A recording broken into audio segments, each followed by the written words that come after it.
시간은 하나님의 말씀 봉독하는 시간입니다. 하나님의 말씀은 요한복음 7장 25절입니다. 자막을 참조해서 본문이 길기 때문에 자막에 나오는 본문만 저와 여러분이 한 절씩 교독하겠습니다. 요한복음 7장 25절입니다. 제가 갖고 있는 성경으로는 신약성경 156면에 나와 있습니다. 요한복음 7장 25절부터 저와 여러분이 한 절씩 교독하겠습니다. 예루살렘 사람 중에서 어떤 사람이 말하되 이는 그들이 죽이고자 하는 그 사람이 아니냐. 보라 드러나게 말하되 그들이 아무 말도 아니하는도다. 당국자들은 이 사람을 참으로 그리스도인 줄 알았는가. 그들이 예수를 잡고자 하나 손을 대는 자가 없으니 이는 그의 때가 아직 이르지 아니하였음이로라. 우리 중에 많은 사람이 예수를 믿고 말하되 그리스도께서 오실지라도 그 행하실 표적이 이 사람이 행한 것보다 더 많으랴 하니 같이 있습니다. 예수에 대하여 무리가 수군거리는 것이 바리새인들에게 들린지라 대제사장들과 바리새인들이 그를 잡으려고 아랫사람들을 보내니. 아멘. 예, 옆사람 축복하면서 또 우리를 축복하겠습니다. 한번 따라합시다. 하나님이 나를 사랑하신 그 용서로 나도 나를 용서하기로 결정합니다. 하나님이 나를 용서하신 그 용서로 나도 성도님을 용서하기로 결정합니다. 할렐루야. 어디를 가든지 하나님의 용서로 나를 바라보고 이웃을 바라보고 그 용서의 통로가 되시기를 예수님 이름으로 축원합니다. 오늘은 말씀의 제목은 그리스도인 줄 알았는가라는 제목으로 말씀을 함께 나누기 원합니다. 때로는 익숙하다는 것이 어떤 것을 제대로 아는데 방해가 될 때가 있습니다.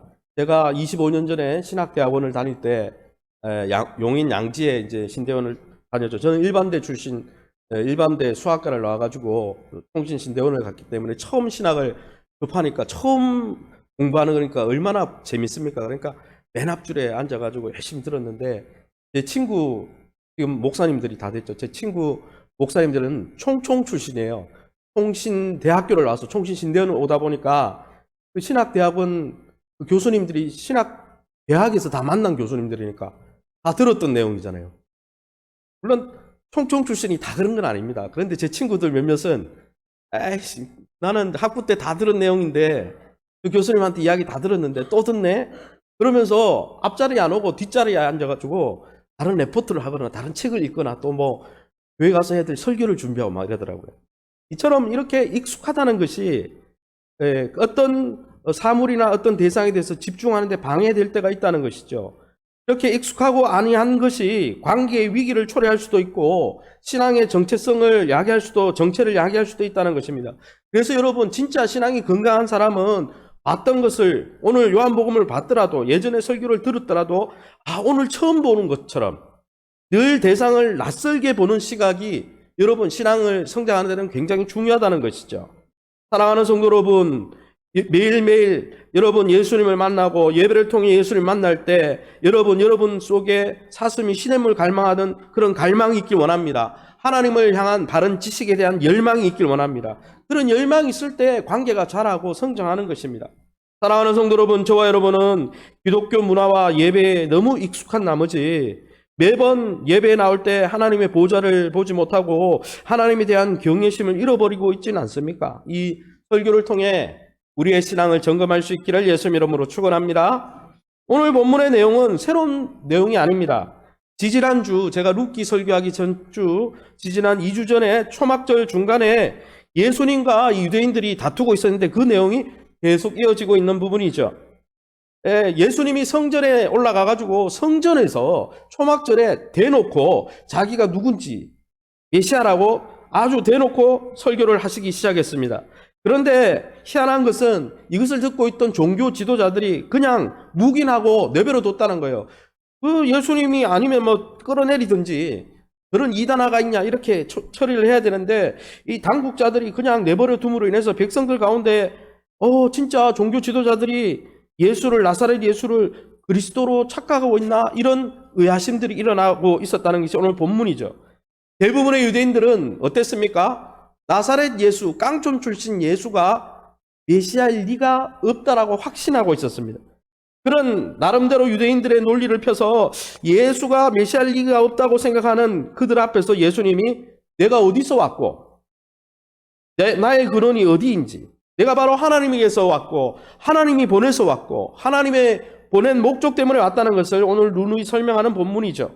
그럼 오늘 사도 요한이 이 본문을 기록하면서 에베소 교회에게, 이 초대교회 에베소 교회에 이 본문을 보냈잖아요. 에베소 교인들에게, 이미 예수 믿고 훈련받은 교인들에게 왜 이 말씀을 하는 걸까요? 오늘 이 본문을 통해 우리 현대를 살아가는 우리 성도들이 무엇을 깨달아야 되겠습니까? 첫 번째는 하나님은 그의 아들 예수님을 통해서 우리와 소통하길 원하신다는 것입니다. 할렐루야. 요한복음 7장 28절에서 29절 말씀 우리 함께 읽어보겠습니다. 같이 읽습니다. 예수께서 성전에서 가르치심에 외쳐 이르시되 너희가 나를 알고 내가 어디서 온 것도 알거니와 내가 스스로 온 것이 아니니라. 나를 보내신 이는 참되시니 너희가 그를 알지 못하나 나는 아노니 이는 내가 그에게서 났고 그가 나를 보내셨음이라 하시니. 아멘. 하나님은 아들을 통해 우리와 소통하길 원하는데, 우리와 소통하길 원해서 예수님이 이 소통을 위해서, 영적 소통을 위해서 하나님이 보내셔서 오신 분이 바로 우리 예수님이라는 거예요. 할렐루야. 왜 예수님이 오셨습니까? 계속 반복해서 이야기하지만 여러분, 자기 중심성에 빠져서 내가 세상의 중심이야, 내가 이 공동체의 중심이야, 내가 있는 그 직장의 중심이야, 이렇게 자기 중심적인 죄악에 빠져서 하나님도 무시하고 이웃도 무시하고 주변에 있는 사람도 무시하고 사는 우리의 죄된 우리와 다시 소통하길 원해서, 다시 좋은 관계를 맺길 원해서 예수님 보냈다는 거예요. 예수님을 보내서 그의 아들을 통해 이런 자기 중심적인 삶, 자기 중심적으로 살면서 하나님을 대놓고 경멸하는 이 죄악의 문제를 십자가에서 처리하고, 그 문제를 처리해놓고 하나님과 소통하게 하기 위해서 예수님 보낸 것이죠. 그런데 이런 예수님의 역할을 유대인들은 알지 못했다는 것입니다. 결국 무엇입니까? 그들이 아들을 보내신 예수님을 몰랐기 때문에 예수님을 보낸 하나님도 사실은 제대로 모르고 있다는 거예요. 유대인들이 수천 년 동안 여호와 신앙, 아브라함의 후손으로 하나님을 섬기고 있었지만 하나님을 제대로 몰랐다는 거예요. 그래서 여러분, 우리가 신앙을 오래 생활했다, 여러분 잘 돌아봐야 됩니다. 여러분, 유대인들이 얼마나 많은 전통과 여러분 예배 형식과 오랜 전통이 있었습니까? 그런데 예수님을 몰라봤어요. 예수님을 보낸 하나님을 제대로 모르고 있어요. 신앙의 진짜 핵심을 모르고 있다는 것이죠. 사랑하는 성도 여러분, 유대인들은 그런 예수님을 몰랐습니다. 그러게 사랑하는 성도 여러분, 우리가 매년마다 해가 거듭하고 우리의 신앙의 연수가 더 많아질수록 주님과의 인격적인 교제를 갈망하고 진리의 성령의 도움을 받아 하나님을 깊이 알아가시기를 예수님의 이름으로 축원합니다. 신앙생활은 종교적으로 내가 얼마나 봉사를 오래 했냐, 그거 아니에요. 그거는 부수적인 거예요. 활동을 얼마 했냐, 그것도 부수적인 거예요. 하나님을 알아가고 하나님과 교제하고 하나님과 동행하는 거예요. 할렐루야. 예수님은 이처럼 우리와 소통하기 위해서 보냄을 받았을 뿐 아니라 예수님은 이 땅에 오셔서 하나님의 그 계획과 목적에 따라 사셨던 분입니다. 요한복음 1장 30절에 같이 읽어보겠습니다. 그들이 예수를 잡고자 하나 손을 대는 자가 없으니 이는 그의 때가 아직 이르지 아니하였음이로라. 아멘. 이 본문에 보면 아무도 종교 지도자들이나 유대 급박자들이나 예수님을 죽이려고 하는 사람들이 예수님이 하나님의 때와 목적을 쫓아 움직이고 있었는데 그런 예수님을 함부로 손댈 수가 없었다는 거예요. 왜요? 하나님의 계획대로 이 시간표는, 이 우주의 시간표는 돌아가고 있거든요. 사랑하는 성도 여러분, 예수님은 하나님의 때, 하나님의 목적에 따라 움직이고 있었기 때문에 아직 하나님의 목적 시간표에 의하면 예수님의 때가 안 됐어요. 이 때는 뭐냐면 요한복음 12장 23절에 보면 예수님이 체포되어서 십자가에 죽는 때를 이야기합니다. 예수님이 죽으심으로 하나님과 우리 사이에 소통의 길을 열어주시는 때를 이야기합니다. 아직 그 때가 안 됐기 때문에 예수님이 정말 불편한 이야기를 하는데도 종교 지도자들이 손을 댈 수도 없었고 거기에 언급하지도 않았다는 거죠. 왜요? 하나님의 시간표대로 움직이니까요. 사도 요한은 요한복음에서 하나님의 이 목적과 때를 좌절시키려고 하는 사람들, 유대인들의 노력이 결코 성공할 수 없었다는 것을 의도적으로 보여주는 거예요. 십자가 지신 것은 예수님이 실패해서 붙들려가 죽은 게 아니라, 실패의 죽음이 아니라 하나님의 때에 하나님의 목적을 이루어서 우리와 하나님 사이를 회복시키기 위해서 하나님이 계획한 죽음이라는 것이죠. 사랑하는 성도 여러분, 이처럼 하나님의 때와 목적을 막을 수 있는 사람은 세상에 아무도 없다는 것입니다. 그러기에 종교 지도자들은 하나님의 계획 따라 하나님의 목적을 따라 움직이고 있는 이 예수님을 죽이려고 32절 하반절에 보면 성전에 있는 경비대, 성전에 있었던 경찰을 보내서 죽이려고 잡으려고 보냈지만은 하나님은, 유대인들은 예수님 죽이려고 사람을 보내는데 반해서 하나님은 우리를 죽음에서 건져내려고 하나님의 아들을 십자가 앞으로 보내신 분이십니다. 할렐루야. 그러기에 사랑하는 성도 여러분, 저와 여러분이 인생을 살 때 예수님처럼 하나님의 때를 쫓아 사시기 바랍니다.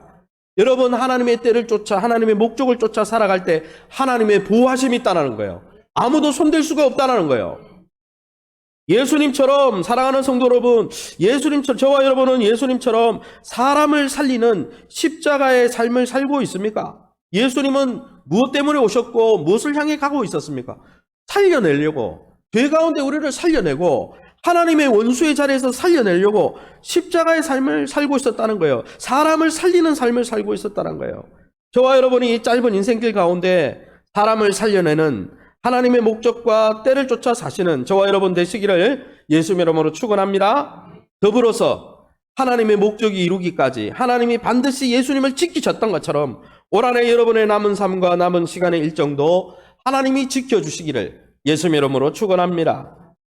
예수님은 이뿐 아니라 예수님은 우리와 소통하기 위해서 보냄을 받았고 또 그 보냄을 받은 목적을 따라 움직이셨을 뿐 아니라 예수님은 자기를 보내신 아버지께로 돌아가신 분이라는 것이죠. 오늘 요한복음 7장 우리가 읽지 않았지만 33절, 34절, 36절에 우리가 파란 글씨로 읽어보겠습니다. 같이 읽습니다. 조금 더 있다가 나를 보내신 이에게로 돌아가겠노라. 나 있는 곳에 오지도 못하리라. 나 있는 곳에 오지도 못하리라 한 이 말이 무슨 말이냐 하니라. 아멘. 이 성경을 보면 32절 말씀에 우리가 읽지 않았지만 32절에 보면 예수님이 점점 인기를 얻어가자 32절에 이 군중이 수군수군거리면서 저 사람보다 표적을 많이 행한 이가 없어, 저 사람이 그리스도일 거야, 이렇게 수군거리니까 그 소리가 바리새인들에게 들렸는데 32절 하반절에 보면 대제사장과 바리새인이 모였다고 그래요. 산헤드린 공회가 열린 거죠. 산헤드린 공회가 열려서 거기에 종교 지도자들이 예수님 잡아 죽이려고 성전 경비대, 경찰입니다. 성전을 지키던 경찰들을 드디어 보냈습니다. 그런데 여러분, 예수님을 이렇게 급박하고 죽이려고 하는 사람들이 있는데 예수님은 전혀 흔들리지 않았다는 것입니다. 왜 흔들리지 않았습니까? 우리가 읽은 대로 33절, 34절에 보면 예수님의 생각은 온통 자신이 지실 십자가와 십자가 이후에 부활 승천하심으로 이제 하나님께로 돌아가면 하늘 우편에 앉으실 거 아니에요. 하나님이 그 영광을 기대하시고 그 영광이 회복될 것을 바라보고 계셨다는 거예요. 그때에는 너희가 나를 찾아도 찾지 못하고 나를 만나려고 해도 만날 수 없을 것이라고 선포하면서 이 위기 앞에 서 있다는 것이죠. 사랑하는 성도 여러분, 저와 여러분도 예수님이 회복될 영광을 바라보며 십자가의 길을 가셨던 것처럼 하나님 나라의 영광을 소망하며 주신 사명을 쫓아 달려가시기를 예수님 이름으로 축원합니다. 어쨌든 중요한 것은 예수님을 보내서, 예수님은 나사렛 출신도 아니고 요셉의 아들, 그거는 그냥 허울뿐인 거죠. 형식적으로 그렇게 온 거죠. 실제로는 하나님이 보내서 온 하나님의 아들이죠. 그런데 이 하나님이 소통하려고 예수님을 보냈는데, 그러면 이 예수님을 통해서 하나님과 소통하려면 어떻게 해야 될까요? 두 번째 우리가 알 수 있는 진리는 사실은 이 예수님을 통해 하나님과 소통하려면 그게 어디에 달려있냐? 한번 따라합시다. 우리의 자세와 태도에 따라 하나님의 아들을 알 수도 있고 모를 수도 있습니다. 여러분, 우리 자세가 어떠냐에 따라서, 우리의 신앙의 태도가 어떠냐에 따라서 하나님의 아들을 만나고도 하나님의 아들을 알 수도 있고 모를 수도 있고, 하나님의 아들과 교제할 수도 있고 못할 수도 있는 거예요. 다 누구한테 달렸다고요? 우리에게 달렸다는 거예요. 씨 뿌리는 비유에 보면 어떻습니까? 씨 뿌리는 그 씨는 똑같아요. 어디에 뭐 길가에 뿌려진 씨앗이 더 안 좋고 좋은 밭에 뿌려진 씨는 좋고 그게 아니에요. 다 똑같은 복음이고 다 똑같은 예수님인데 반응하는 사람에 따라서 달라진 것이죠. 마찬가지입니다. 오늘 본문에 보면 예수님이 내가 메시아고 내가 하나님의 아들이고 나를 통해서 하나님이 너희와 소통하길 원하시니까 나를 통해서 하나님께로 나아가라, 이런 메시지를 지금 표적을 일으키면서 계속 가르치고 있는데 유대인들의 반응이 두 가지였다는 거예요. 첫 번째 반응은 예수님을 대놓고 오해하고 죽이려고 하는 사람들이 있었다는 것이죠. 25절에서 27절입니다. 밑줄 친 부분을 우리 같이 읽어보겠습니다. 이는 그들이 죽이고자 하는 그 사람이 아니냐. 당국자들은 이 사람을 참으로 그리스도인 줄 알았는가? 그러나 우리는 이 사람이 어디서 왔는지 아노라. 그리스도께서 오실 때에는 어디서 오시는지 아는 자가 없으리라. 그 말이 뭡니까? 당국자들이 손 안 대고 있는 거 보니까 예수님이 진짜 메시아인 줄 착각하는 줄 아는데 그러나 우리는 예수님이 메시아라고 생각하지 않는다. 메시아가 올 때는 아무도 모르게 오는데 예수님은 갈릴리 출신이고 나사렛 출신이고 요셉의 아들이고 다 아는데 무슨 예수가 메시아냐? 못 믿겠다는 거죠. 이들은 예수님을 오해하고 있었습니다. 이 유대인들은 예수님의 표적과 많은 기사와 성전에서 가르침을 여러분 네이티브 스피커, 여러분 하나님이 직접 와서 설교하고 있는데 그 표적을 봤는데 이 반응이 왜 이런 거예요? 대놓고 메시아에 대신 예수님을 부정했다는 거예요. 예수님이 드러내놓고 성전에서 가르치는데 종교 지도자들이 제지하지 않자 종교 지도자들이 예수를 메시아로 착각했냐? 그러나 우리는 그를 메시아로 생각하지 않는다. 사실 유대인들에게 내려오는 전설이 메시아가 올 때는 아무도 모르게 온다. 고향도 어딘지 모르고 누구의 아들인지도 모른다. 이런 전설이 있었거든요. 그런데 예수님을 가만 보니까 갈릴리 출신의 나사렛 출신의 요셉의 아들에 다 알잖아요. 예수님이 메시아일 리가 없다. 이렇게 확신하고 있었다는 것이죠. 게다가 예수님이 메시아는 은밀하게 조용하게 와가지고 왔는지 안 왔는지도 모르고 이렇게 사역해야 되는데 예수님은 어떻게 사역했습니까? 28절에 보면 성전에서 공개적으로 막 선포하고 있잖아요. 내가 하나님의 아들이라고. 게다가 유대인들은 예수님의 출신지와 고향, 부모를 다 알고 있었기 때문에 그가 메시아일 리가 없다.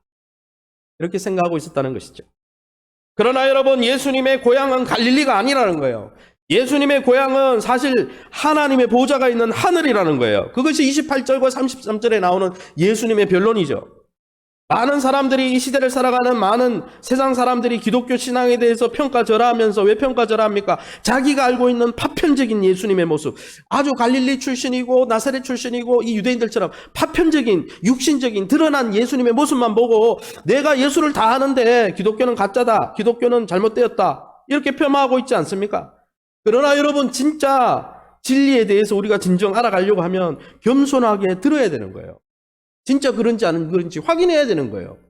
대놓고 편견을 가지고 반대하는 게 아니고 내가 알고 있는 파편적인 지식으로 나는 예수를 다 아는데 그가 메시아일 리가 없고 하나님의 아들일 리가 없다, 이따위 소리 하면은 안 되는 거예요. 그런데 그렇게 했다는 거예요. 게다가 여러분, 유대인들이 누굽니까? 아브라함의 자손 아니에요. 우리는 당군의 자손이라고 하는데 너는 당군을 인정하지 않지만 우리는 한민족인데 우리도 믿는데 이 유대인들은 예수님 직접 만나는데 왜 안 믿는 거예요? 사실 이 유대인들은 하나님의 아들인 예수님도 몰라봤습니다. 27절에서 28절 내용에 계속 보면 여러분, 예수님에 대해서 알고 있던 파편적인 지식 뭐예요? 갈릴리 출신이라는 거, 나사렛 깡촌 출신이라는 거, 아버지가 요셉이라는 거, 그 아버지하고 혼인하기 전에 예수야 벤 반테라 사생아로 낳았다는 거. 왜? 그 뭡니까? 성령으로 잉태한, 아버지 없을 때 먼저 임신되었으니까 아버지를 모른다는 거예요. 이런 파편적인 지식만 알고 있었다는 것이죠. 그런데 여러분, 이렇게 파편적인 지식으로 예수님을 다 알고 있다라고 이야기하는 그들의 여러분 억척에 예수님이 도전하셨다는 거예요. 28절에 뭐라고 합니까? 예수께서 성전에서 가르치시며 외치시되 너희가 나를 알고 내가 어디서 온 것도 알거니와. 너희가 파편적으로, 부분적으로 내가 갈릴리 출신이고 요셉의 아들인 걸 부분적으로 알고 있지만 너희는 나의 정체성을 사실 모르고 있어. 나는 스스로 온 게 아니야. 나를 보내신 분이 있는데 아버지가 나를 보내었어. 예수님이 아버지로부터 보냄을 받았다는 사실, 이 영적 사실을 전혀 파악을 하지 못하고 있었다는 거예요. 유대인들이. 그들이 믿고 있는 여호와 하나님이 예수님을 보냈다는 사실을 까맣게 모르고 있다는 거예요. 성경에 나와 있는데, 구약에. 그들은 예수님을 보면서 하나님과 연결시키지 못했습니다. 예수님의 소속과 고향, 그들이 아는 대로 드러난 육신의 소속과 고향은 다 알고 있죠. 갈릴리 출신이라는 거. 다 안다고 생각했는데 사실 예수님의 소속과 고향은 그들이 아는 갈릴리 나사렛이 아니에요. 예수님이 말씀하셨잖아요. 뭐라고 얘기합니까? 29절에 나는 아노니 이는 내가 그에게서 낳고 그가 나를 보내셨습니다. 여러분, 예수님의 고향은 하나님이 계시는 하나님의 보좌가 있는 하늘이에요. 유대인들은 모르고 있지만 예수님은 알고 있는 거예요. 유대인들이 아는 것과 달리 예수를 요셉의 아들로만 알고 깡총 출신이라고 무시하고 있는데 그분은 하나님이 보내신 하나님의 아들이라는 거예요. 근데 그걸 모르고 있다는 거예요. 표적을 보고서도 여러분, 요셉의 아들이 어떻게 기적을 일으킵니까? 사람의 아들이. 그럼 좀 이상하게 봐야 되잖아요. 새롭게. 이렇게 부정적으로 반응하는 사람이 있었어요. 이렇게 부정적으로 반응하는 사람은 어떻게 됩니까? 예수님을 통해 하나님께 나갈 수 있을까요? 오히려 예수님을 죽이려고 그러죠, 이런 사람들은. 그래서 여러분, 목사님 나는 믿음이 없어서 2000년 전으로 돌아가면 잘 믿을 것 같아요. 천만에요. 2000년에 돌아가면 이런 유대인이 안 되라는 보장이 어디 있습니까? 그렇잖아요. 목사님, 모세가 홍해를 가르는 걸 보면 홍해 가른 거 받는 그 이스라엘 출애굽한 백성들이 계속 불평했는데 기적과 표적만으로 믿는 게 아니에요, 기독교 신앙은. 기적과 표적이 필요하지만. 두 번째는 어떤 사람들이 있었습니까? 어떤 사람들이 있었어요? 예수님을 수용한 사람들도 있었다는 거예요. 요한복음 7장 31절에 같은 이 본문에 뭐가 나옵니까? 이 본문이 나오죠. 우리 같이 읽어봅니다. 시작. 무리 중에 많은 사람이 예수를 믿고 말하되 그리스도께서 오실지라도 그 행하실 표적이 이 사람이 행한 것보다 더 많으려 하니. 이 본문이 뭡니까? 무리 중에 많은 사람, 일반 대중 중에 많은 사람들은 예수님을 믿었다는 거예요. 믿었는데 했는 말이 뭐예요? 진짜 그리스도가 올지라도 이 나사렛 예수가 행한 표적보다 많지는 않을 거다. 이 말은 뭐예요? 반어법적으로 그가 메시아다는 거예요. 이들의 신앙이 완벽하진 않았습니다. 표적을 보고 믿는 믿음이니까 완벽하진 않았지만 이들은 적어도 예수님이 요셉의 아들은 아니다. 갈릴리에서 온 사람은 아니다. 좀 특별하다. 저분의 말에 귀를 기울일 필요가 있다. 마음이 열려 있었다는 거예요. 그래서 신앙생활을 해도 마음이 열려가지고 예배 때마다 설교 시간에도 마음이 열려가지고 오늘 처음 듣는 이야기인 것이냐. 요한복음 여러분 원로 목사님 설교 안 했겠어요? 수십 번 했겠지요. 40년 사회 가셨는데. 그러나 오늘 새로 듣는 메시지인 것처럼 하나님이 어떤 메시지를 주시는가 이렇게 열린 마음으로 이렇게 할 때 여러분 믿음의 역사가 나타나는 거고 할렐루야. 예수님을 통해 하나님과 소통이 되는 거고 할렐루야. 그런데 나는 다 알아. 예수님에 대해서도 알고 목사님에 대해서도 알고 우리 횃불교도 알고 다 알아. 막 또 예배 드리네. 그러면 멀어지는 거예요. 멀리 가는 거예요. 이제. 사랑하는 성도 여러분, 그러기에 두 번째 부류, 무리 중에 많은 사람이 예수님을 믿고 예수님을 객관적으로 많은 표적을 보면서 예수님은 좀 특별한 분이고 메시아일 가능성이 많아.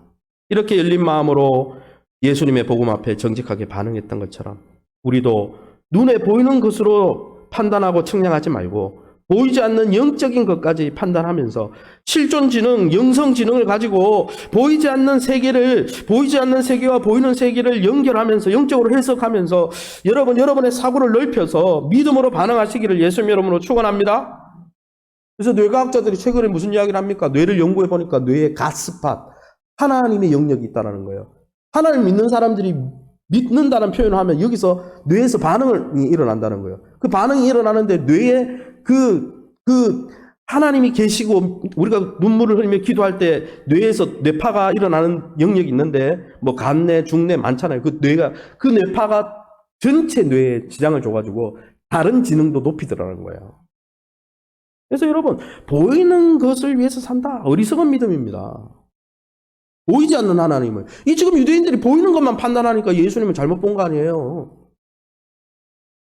그러면 여기서 궁금한 게 하나가 있잖아요. 아니 그들이 구약의 성경도 갖고 있고 오랜 회당 생활도 하고 토라도 아예 모세오경을 외우고 다니는 그들이 왜 예수님에 대해서 이렇게 잘못되고 부정적인 반응을 보였을까요?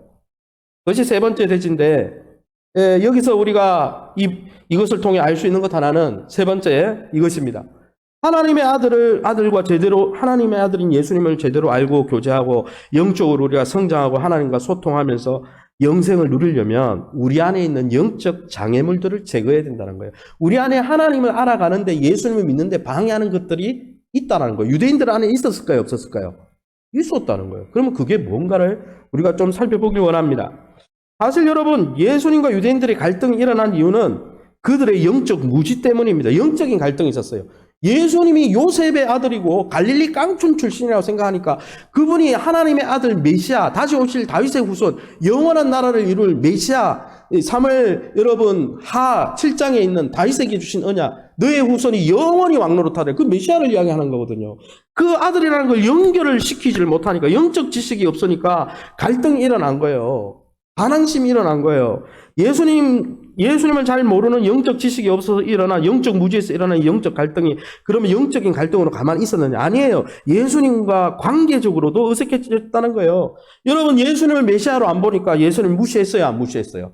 무시했어요. 예수님을 인정했어요? 부인했어요? 부인했어요. 예수님이 하시는 표적을 어떻게 했어요? 알세부리 집회, 귀신의 역사라고 평가했습니다. 게다가 이런 예수님과 영적으로 관계적으로 갈등이 있는 이 갈등이 가만히 있었습니까? 물리적인 갈등과 충돌로 일어나면 나중에 어떻게 합니까? 그들이 예수님을 잡아 죽이잖아요. 예수님은 우리 죄 때문에 죽는 거지만 왜 죽었는가 그 경위를 살펴보면 그들이 결국 하나님의 아들인 예수를 모르고 예수님에 대해서 계속 반대하다가 어떻게 해요? 불편하니까 죽여버린 거예요. 그러면 왜 그토록 역사가 유구하고 아브라함의 후손이라고 자신을 자랑하는 유대인들이 왜 예수님과의 관계에서 이런 깊은 갈등을 초래했을까요? 왜 긍정적인 믿음의 반응을 보이지 못하고 대다수의 군중들은 예수님을 믿으려고 그러는데 왜 종교 지도자들 성경을 기록하고 성경을 인도하고 예배를 수종을 들고 어떻게 보면 우리 교회 중직으로 치면 요즘 이로 하면 중직자들이 오히려 왜 하나님을 그렇게 부정적으로 반응했을까요? 우리에게는 그런 위험이 없을까요? 왜 이 에베소 교회에 이 편지를 썼겠습니까? 불신자에게 쓴 편지가 아니에요, 여러분. 에베소 교회는 사도 바울에게 2년 동안 제자훈련 받은 교회예요, 유일하게. 우리가 그걸 좀 살펴봐야 되겠습니다. 그러면 여러분, 먼저 첫 번째는 예수님을 오해한 사람들이 뭐 때문에 오해했는지를 살펴보기 원합니다. 요한복음 7장 25절, 27절, 아까 읽은 본문이지만 파란 글씨로 다시 읽어보겠습니다. 같이 있습니다. 이는 그들이 죽이고자 하는 그 사람이 아니냐. 당국자들은 이 사람을 참으로 그리스도인 줄 알았는가? 그러나 우리는 이 사람이 어디서 왔는지 아노라. 그리스도께서 오실 때 어디서 오시는지 아는 자가 없으리라 하는지라. 아멘. 예수님을 오해하고 못 알아본 이 유대인들의 왜 그렇게 못 알아봤습니까? 아까도 말씀드렸듯이 유대인들 사회 안에서는 메시아가 올 때는 그 기원과 출처를 모르게 온다고 생각하고 있었습니다. 이건 전설이에요. 왜 이런 전설이 떠돌았냐? 제가 주석을 참조해서 보니까 이사야 53장 8절과 말라기 3장 1절에 보면 메시아에 대한 예언이 있는데 그 예언을 잘못 해석을 했어요. 유대인들이. 그래서 예수님은 고향도 모르고 누구의 아들로 온지도 모르고 그렇게 전설이 만들어진 거예요. 인간에. 그게 성경이 아니에요. 그래서 여러분, 우리가 신앙생활 할 때 성경을 붙들고 신앙생활을 해야 되지. 교회 안에 카드라 통신 있잖아요. 그렇다 카드라. 그렇다 카드라. 지라시들이 얼마나 많아요. 그렇다 카드라. 그거 믿으면 안 되는 거예요. 종교 지도자들이 그랬다니까요. 그런데 여러분, 이를 볼 때 분명히 이사야 53장 8절과 말라기 3장 1절을 곡해했죠. 잘못 해석하면서 자기들은 당연히 베들레헴에서 난다고 미가서에 나오잖아요. 예수님이 베들레헴에 난다고 나와 있는데 뭘. 그런데 그걸 다 부인하고 자기들의 전설에 따르면 아무것도 모르게 와야 되는데 산타클로스처럼 예수님이 갈릴리 출신이잖아요. 깡촌 나사렛 출신 아닙니까? 게다가 요셉의 아들이잖아요. 목수의 아들. 그러니까 그리스도일 리가 없다. 이렇게 판단했다는 거예요. 얼마나 무지의 소치입니까? 이처럼 성경에 대해서 왜곡된 지식을 가지고 기독교에 대해서 카더라 통신만 믿고 왜곡된 지식과 편견을 가지고 나는 다 알아. 예수에 대해서도 알고 신앙생활에 대해서도 알고 여러분 주로 안 나가 성도들, 가난한 성도들 만나보면 다 아는 것처럼 이야기합니다. 하나도 모르는데 사실. 기독교 문화에 대해서는 아는지 모르겠어요. 그러나 기독교의 핵심인 예수님은 몰라요. 왜곡된 지식을 가지고 나는 다 알아. 예수를 아는데 그가 나사렛 출신이잖아. 그 나사렛이라는 편견 속에서 자신이 다 안다는 자만과 편견 속에서 하나님의 아들을 못 알아봤다는 거예요. 좀 안다고 생각했던 그 생각이, 착각이 예수님을 알아보지 못하는 결과를 낳았다는 것입니다. 내가 종교 지도자인데 예수님 모르고 산타클로스처럼 온다니까. 예수님 저 봐라. 예수님 출신 배경 다 아는데 무슨 메시아야. 그런 억측을 갖다 댔다는 거예요. 그러기에 사랑하는 성도 여러분, 우리가 신앙생활 할 때 조금 안다고 여러분 알아도 기독교 문화에 대해서 아는 거지. 예수님에 대해서 정말 아십니까? 하나님에 대해서 정말 깊이 아세요? 기도할 때 여러분 어떤 하나님을 붙듭니까? 기도할 때 하나님이 멀리 느껴지진 않아요? 여러분 성경의 작은 지식으로 나는 예수님 다 알아. 그런 자만에 빠지면 진짜 예수님 못 만난다고요. 못 만난다. 여러분 그러기에 이런 유대인들의 오류에 빠지지 않도록 자만과 편견과 선입견을 경계하시기 바랍니다. 더불어서 익숙함과 아니함을 경계하시기 바랍니다. 지난주에 예배 드렸는데 또 예배 드리네. 근데 와가지고 하나님 만나야죠. 아무리 여러분 우리가 헌금을 드리고 찬양을 하고 이렇게 했어도 하나님 안 만나고 그냥 익숙하게 또 오늘 종교 예식 한번 한다. 유대인들은 그랬다니까요. 그러다가 예수님을 못 알아봤다니까요. 영적 소경이 돼가지고. 그러기에 사랑하는 성도 여러분, 신앙적인 익숙함과 아니함을 경계하시기 바랍니다. 선입견을 내려놓으시기 바랍니다. 타성에 젖은 신앙의 오랜 자세를 경계하시기 바랍니다. 유대인들이 그것 때문에 예수님을 다 안다고 생각하고 배척했다니까요. 유대인들은 우리보다 더 신앙이 철저했던 사람이에요. 성경을 기록하면서 하나님이라는 이름이 나오면 목욕하고 다시 쓰고 이런 사람들인데. 우리보다 떨어질 것 같아요. 훨씬 뛰어나죠. 형식적으로는.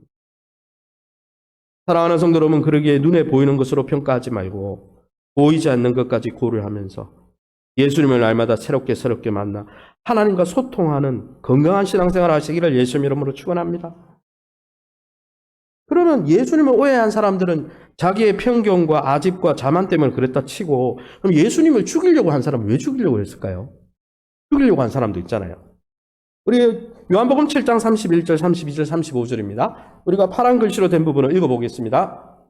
무리 중에 많은 사람이 예수를 믿고 말하되 더 많으랴. 예수에 대하여 무리가 수군거리는 것이 바리새인들에게 들린지라. 그를 잡으려고 아랫사람들을 보내니 이 사람이 어디로 가기에 우리가 그를 만나지 못하리요. 가서 헬라인을 가르칠 것인가. 아멘. 이 본문에 보면 종교 지도자들이 예수님을 죽이려고 합니다. 그죠? 죽이려고 해요. 근데 죽이려고 하는데 왜 죽이려고 하는 이런 행동이 나왔을까요? 사실 유대 종교 지도자들은 예수님 죽이려고 했지만 일반 백성 중에는 무리 중에는 많은 사람이 예수를 믿는 사람이 있었다 그랬어요. 많은 백성들이 예수님의 표적을 보고 이 사람이 행한 것보다 더 많은 표적을 일으킬 수는 없다. 진짜 메시아가 와도 이 사람이 진짜다. 이렇게 말하니까 그 말을 예수에 대하여 무리가 이 수군거리다는 말은 비난하다, 비평하다는 뜻이 아니에요. 어떤 제가 주석을 보니까 이걸 비난하다라고, 그거는 진짜 문맥을 안 본 거죠. 31절에 무리가 예수에 대해서 그 사람이 그리스도가 아닐까 하는 이 수군거림을 바리새인들이 들었다는 거예요. 그러면 진짜 그렇게 믿으면은 종교의 기득권이 어디로 넘어갈까요? 예수님께 넘어가죠. 그러면 불편해져요, 안 불편해져요? 성전세도 거두고 돈도 거두고 자기가 갑질했는데 넘어가는 거잖아요. 그래서 여러분, 예수님에 대해 지지자들이 나오자 이들은 시기심과 기득권에 대한 탐심으로 가득했어요. 그러니까 그 소리가 들리니까 그동안은 가만히 있었어요. 가만히 있으니까 다른 사람들이 종교 지도자 당국자들이 예수가 그리스도인 줄 진짜 믿냐? 아닌데 그랬는데 이제 움직이는 거예요. 왜 움직이는 거예요? 자기의 기득권에 침범을 하고 도전을 하는 겁니다.